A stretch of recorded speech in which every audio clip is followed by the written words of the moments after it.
चतुर्थे दिवसे तत्र संगता ऋषयः पुनः आरण्यकस्य सत्रे तु ब्रह्मविद्यात्मकेन्वहम् ऋषयः पंक्तिबद्धास्ते पिप्पलादस्य पूर्ववत् तत्त्वावधाने तत्त्वस्य विवेचनमभूत्क्रमात् सूक्ष्मबुद्धिबलश्चाद्य तार्किकः प्रथमासने उद्दालकः स्थितो यस्यौत् सुक्यमासीन्महत्तमम्। अर्थात चौथे दिन आरण्यक के ब्रह्म विद्या सत्र में पहले की तरह फिर ऋषिगण एकत्र हुए, पंक्तिबद्ध बैठे और महर्षि पिप्पलाद के तत्वावधान में तत्व विवेचन का प्रवाह क्रम चल पड़ा। आज सूक्ष्म बुद्धि के धनी तर्क प्रवीण उद्दालक अग्रिम पंक्ति में बैठे, उन्हें उत्सुकता अधिक थी। समयोपयोगे यः प्रोक्तो महाभागात्र कर्मणा तत्रैको देव संदेहः सर्वेषां समुदेति यत् समयक्षेपवल्लाभ प्राप्तिस्तु तत्समन्वयात् किं भविष्यथैतावन् मात्रेणात्मिकप्रोन्नतेः कृते त्वावश्यकः सेत्स्यत् यात्मनो विस्तरः कथम् सीमा बन्धनमात्रं तु नियतेः कर्म भाग्यवत्। उद्दालक पूछने लगे, हे महाभाग, समय का दुरुपयोग कर्म के माध्यम से होने की विवेचना में एक संदेह उठता है कि उस समन्वय से मात्र समयक्षेप जितना ही लाभ मिलकर तो नहीं रह जाएगा, उतने भर से आत्मिक प्रगति के लिए आवश्यक आत्म विस्तार का प्रयोजन कैसे सधेगा। हे महाभाग, कर्म तो नियति का मर्यादा बंधन मात्र है। व्याख्या। प्रथम 3 सत्रों की विषय विवेचना सुनकर भी सभी जिज्ञासु ऋषि मंडली का समाधान पूरी तरह हुआ नहीं। कर्मयोग और जीवन साधना, आत्म तत्व और दैवी अनुदान जैसे प्रसंगों को उन्होंने सुना, आत्मसात किया, पर यह दुविधा उद्दालक ऋषि के मन में यथावत बनी रही कि जीव की आत्म विस्तार की चरम इच्छा का लक्ष्य किस प्रकार सधेगा। कर्म तो विधि की व्यवस्थानुसार जीव करते ही रहते हैं, पर इससे उस लक्ष्य की सिद्धि कहाँ हुई जिसे आत्मिक प्रगति का अनिवार्य क्रम माना जाता है। अहम का विसर्जन तथा उसका महानता में विलय किस प्रकार बने, यह एक ऐसी जिज्ञासा है जिसका समग्र रूप में समाधान हुए बिना चर्चा अधूरी ही रह जाती है। श्रृंखलायां तु तस्यामा बद्धा हेतुना सदा अस्तव्यस्ततायास्तदनौचित्यं निरुध्यते क्रमप्राप्ता निदायित्वान् युचितं वोढुमेव तु सम्भवेयुस्तथा तस्यां सीमायां ये स्थितः प्रभोः तरङ्गः कथमापूर्तेस्तेषां कर्तुं तु सम्भवेत् आत्मानं भक्तिभावेन विदधात्यनुप्राणितं तदमृतं कथं पातुं शक्यतेति सविस्तरम् सर्वसाधारणस्यालं कल्याणं येन संभवेत्। अर्थात उस श्रृंखला में आबद्ध रहने से अस्त व्यस्तता का अनौचित्य रुकता है और लदे हुए उत्तरदायित्वों को ठीक प्रकार वहन कर सकना बन पड़ता है, उतनी सीमा में रहने वाले पुण्य परमार्थ की उन उमंगों की आपूर्ति कैसे कर सकेंगे जो आत्मा को भक्ति भावना से अनुप्राणित करती है। उस अमृत का रसास्वादन कैसे किया जाए, यह विस्तार से बतावें, जिससे सर्वसाधारण का कल्याण हो सके। व्याख्या। सुव्यवस्थित रीति से किए गए कर्म एवं दायित्वों का निर्वाह जीवन के व्यवहार पक्ष को तो पूरा कर देते हैं, परंतु इसके अतिरिक्त भी एक ऐसी धारा शेष रह जाती है जिसे जीवन में मिलाए बिना वह एक शुष्क स्वचलित व्यवस्था मात्र रह जाता है। वह धारा है हृदय से निःसृत होने वाली उमंगें, उच्चस्तरीय संवेदनाएं, लोक मंगल युक्त परमार्थ परक भावनाएं, जो आत्मा को एक शाश्वत आनंद की गंगोत्री सिद्ध करते हैं। परमात्मा का यही एक ऐसा गुण है जो आत्मा में कूट कूट कर भरा है, पर इस अमृत को कैसे जीवन में घोला जाए, इससे स्वयं तथा औरों को कैसे लाभान्वित किया जाए, यह जाने बिना अध्यात्म दर्शन की विवेचना अधूरी है, ऐसा ऋषि समझते हैं। मनुष्य को प्रकृति से जो संपदाएं मिली हैं उन्हें वह संयम पूर्वक संभाले और सही ढंग से खर्च करे, यह आवश्यक है। स्थूल दृष्टि वाले यहीं तक मनुष्य के विकास की कल्पना करते हैं, किंतु प्रश्नकर्ता उद्दालक सूक्ष्म बुद्धि के धनी हैं, इसलिए उनसे आगे की बात उठाई। मनुष्य मात्र कुशलता और व्यवस्था में सीमित नहीं हो जाता। यदि ऐसा होता तो संवेदना, आत्मीयता जैसे भावों तथा कला एवं संगीत जैसी विद्याओं की आवश्यकता ही नहीं पड़ती। देखते हैं कि माँ पुत्र के प्रेम में अपने सारे सुखों की बलि चढ़ा देती है। बेटा माँ के वक्ष से चिपटकर संसार के सारे अभाव भूल जाता है। पति पत्नी एक दूसरे के प्रेम के सहारे बड़े बड़े खतरे हंसते हंसते पार कर जाते हैं। इसके विपरीत संपन्न घरों के सारी सुविधाओं से घिरे बालक स्नेह के अभाव में रूखे चिड़े चिड़े देखे जाते हैं। यह सब उसी अंतः क्षेत्र से प्रवाहित अमृत धारा की बहिरंग में अभिव्यक्ति ही तो है। कर्मणः समयस्यापि कुर्वन्तस्ते समन्वयम् महत्वाकांक्षिणो मोह ग्रस्ता दृश्यन्त एव हि श्रमशीला अनेके च प्रयास परितत्पराः प्राप्यन्ते भिन्नमेतन्न सन्ति ते कर्मयोगिनः पुरुषार्थीनस्तु प्रोच्यन्ते संपन्नाः सफला अपि प्राप्यन्ते कृतयोगास्ते नैव जीवन संपदां मीयते समयस्याथ कर्मणस्तु समसन्वयात् अतिरिक्तं किमप्यास्ते तथ्यं गुप्तं सदैव तु यद्देवं कृपयोद्बोधय रहस्यं नः कृपानिधे मूर्धन्यस्तत्त्ववेत्रीणां सत्रसूत्रस्य चालकं ब्रह्मज्ञः पिप्पलादस्तां जिज्ञासां ध्यानपूर्वकं श्रुत्वा प्रसन्नतां यातो विपुलां संजगाद च। अर्थात समय और कर्म का समन्वय करते तो मोहग्रस्त महत्वाकांक्षी भी देखे जाते हैं। कर्मयोगी न सही श्रमशील और प्रयास तत्पर तो अनेक पाए जाते हैं।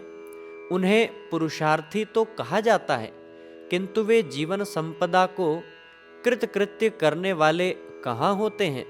लगता है समय और कर्म के समन्वय के अतिरिक्त भी कोई तथ्य छिपा रह गया है।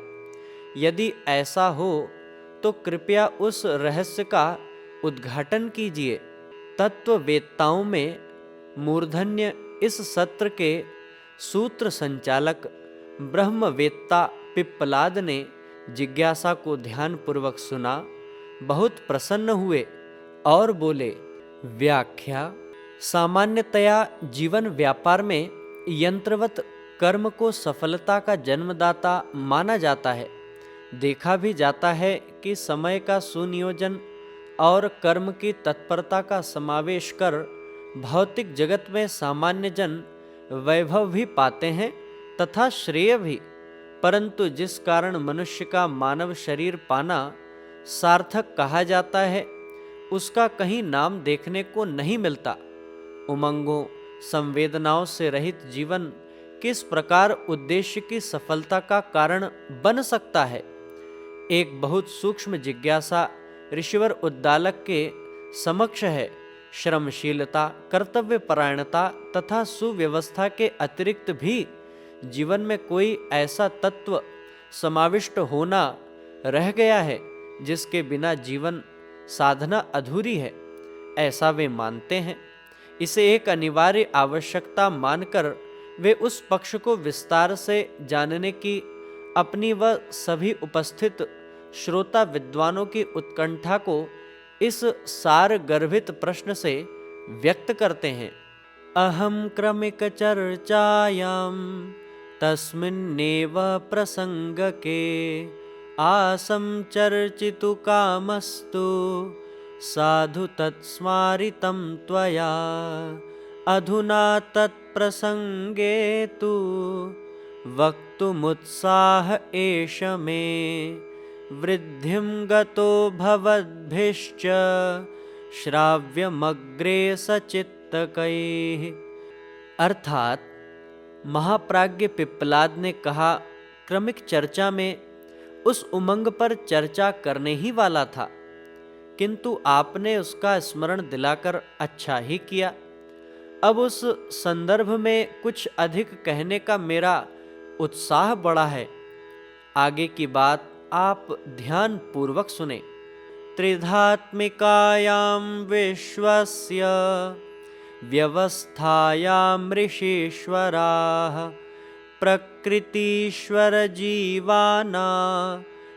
क्षेत्रे चितेरपि तिस्रो निर्धारणाः सन्ति प्रगतेस्तु क्रमस्यताः ज्ञानं कर्म च भक्तिश्च नाम्नोच्यन्ते मनीषिभिः छात्राध्ययन संबंधी विषयाणामिव क्रमात् एकमेकं समादाय योजयेत् परिवर्धयेत्। हे ऋषियों, इस त्रिधा व्यवस्था में ईश्वर जीव प्रकृति की तरह चेतना क्षेत्र के भी प्रगति क्रम की 3 धारणाएं हैं।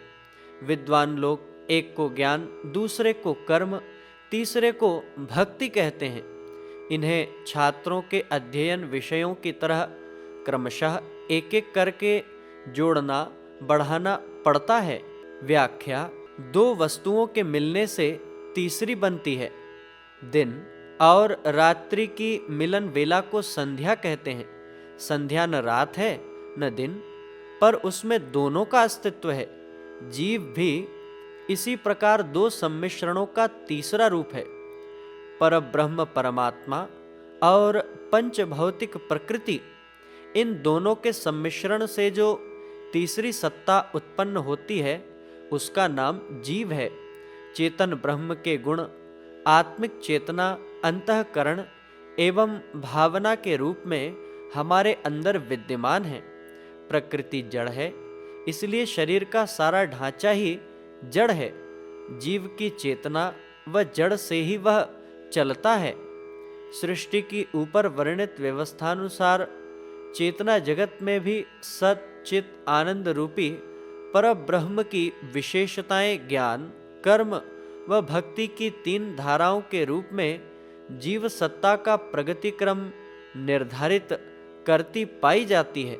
न्यूनाधिक मात्रा में व्यक्ति विशेष में इस क्रम में अंतर पाया जाता है। तीनों ही महत्वपूर्ण हैं व एक दूसरे के बिना अपूर्ण भी। अध्यात्मनस्तु क्षेत्रस्य विकास क्रम पद्धतौ सर्वप्रथममध्यात्म ज्ञानस्यास्ति हि भूमिका सा न चेन्मानवो जाड्य भवबन्धनपाशितः तिरश्चामिव सम्बद्धः शिष्णोदरपरायणः वासनायाश्च तृष्णाया अतिरिक्तमथापि च अहंताया न ज्ञातुं स प्रभवेत् स्थितिरीदृशी आत्मज्ञानमिदं येन स्वरूपं मानवः स्वकं कर्तव्यं च भविष्यच्च द्रष्टुं पारयति ध्रुवम् आधारेण स एतेन सुषुप्तिं तां विहाय हि जागृतौ विशति प्रोक्तः देवजन्मात्मबोधकः। अर्थात अध्यात्म क्षेत्र के विकास क्रम के मार्ग में सर्वप्रथम आत्मज्ञान की भूमिका है। वह न हो तो मनुष्य जड़ता के भव बंधनों में ही बंधा रहेगा, पाशबद्ध तिर्यक योनियों की तरह शिष्णोदर परायण ही बना रहेगा। वासना, तृष्णा और अहंता के अतिरिक्त और कुछ सूझेगा ही नहीं तथा यही स्थिति बनी रहेगी। वह आत्मज्ञान ही है जिसके कारण मनुष्य को अपना स्वरूप, कर्तव्य और भविष्य दृष्टिगोचर होता है। उसी आधार पर वह सुषुप्ति छोड़कर जागृति में प्रवेश करता है। आत्मबोध को ही देव जन्म कहा गया है। व्याख्या। सांसारिक और आध्यात्मिक क्षेत्र में ज्ञान की भूमिका अलग अलग है। बाह्य क्रियाकलापों, जीवन व्यवहार के विभिन्न क्षेत्रों की जानकारी से सर्वथा भिन्न अपने आप का ज्ञान है। ज्ञान को प्रकाश दृष्टि कहा गया है। जिसे वह मिल गई वह पशु स्तर से ऊंचा उठकर मानव जीवन का लक्ष्य, अपने अवतरण का सही उद्देश्य समझ पाता है। अन्य जीवों व मनुष्यों में यही तो अंतर है। मनुष्य के अंतः चक्षु खुलने, अंदर आलोक पहुँचने भर से वह पेट प्रजनन वाली अपनी चिरसंचित प्रवृत्ति प्रेरित क्रियाओं को छोड़कर आत्मिक प्रगति का महत्व समझने और उस दिशा में अग्रसर होने का प्रयास करने लगता है। आत्मज्ञान का अभाव ही चेतन प्राणधारी मनुष्य को जड़ चलता फिरता पौधा सिद्ध करता है। जब आत्मज्ञान रूपी प्रकाश किरणें अंदर प्रवेश करती हैं तो प्रसुप्त की स्थिति जागृति में बदल जाती है। आत्म प्रेरणयो देति कृपया च गुरुरयम् यो हि जीवन क्षेत्रस्य प्रथमा भूतिरुच्यते इमं ये प्राप्नुवन्त्यभ्युदयद्वारमनावृतं कुर्वन्त्यग्रे सरन्त्येते मुख्य लक्ष्य दिशि ध्रुवम्। अर्थात यह आत्म प्रेरणा और आत्मबोध गुरु कृपा से होता है। इसे जीवन क्षेत्र की प्रथम विभूति कहा गया है। जो इसे पाते हैं अभ्युदय का द्वार खोलते हैं और परम लक्ष्य की दिशा में अग्रसर होते हैं। व्याख्या। अध्यात्म क्षेत्र में मार्गदर्शक की महत्ता बड़ी महत्वपूर्ण है।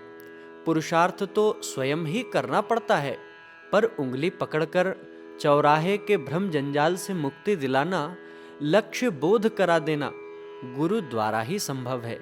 गुरु की कृपा आत्म प्रेरणा के रूप में आती है तथा बोध कराती है कि क्या करना है, किस लिए जीवन मिला है, कैसे इसे सफल बनाना है। यह हो जाना अर्थात आत्मिक प्रगति का द्वार खुल जाना। फिर कोई अड़चन मार्ग में नहीं आती। संत कबीर ने कहा है, बलिहारी गुरु आपनो गोविंद दियो मिलाए। भगवान से सूत्र संबंध जोड़ने वाला भी गुरु ही है। ऐसे गुरु की जितनी प्रशस्ति की जाए कम ही है। रामकृष्ण परमहंस, चाणक्य, समर्थ गुरु रामदास, बुद्ध, प्राणनाथ महाप्रभु, गांधी कभी कभी ही मिलते हैं, और जब शिष्य उनकी कृपा पाकर आत्मबोध को प्राप्त होते हैं तो विवेकानंद, चंद्रगुप्त, शिवाजी, आनंद, अशोक, छत्रसाल, नेहरू, पटेल जैसे महामानव अवतरित होते हैं। गुरु वह पारसमणि है जो अलभ्य होती है, पर सुपात्र लोहे के टुकड़े को छूकर उसे सोना बना देती है। अगर आपको हमारी यह वीडियो पसंद आई हो तो कृपया इसे लाइक, शेयर व कमेंट अवश्य करें। साथ ही हमारे YouTube चैनल ऋषि चिंतन को सब्सक्राइब भी करें। साथ ही बेल आइकन को भी प्रेस कर दें ताकि आने वाली सभी वीडियोस की नोटिफिकेशंस आपको मिलती रहें। धन्यवाद।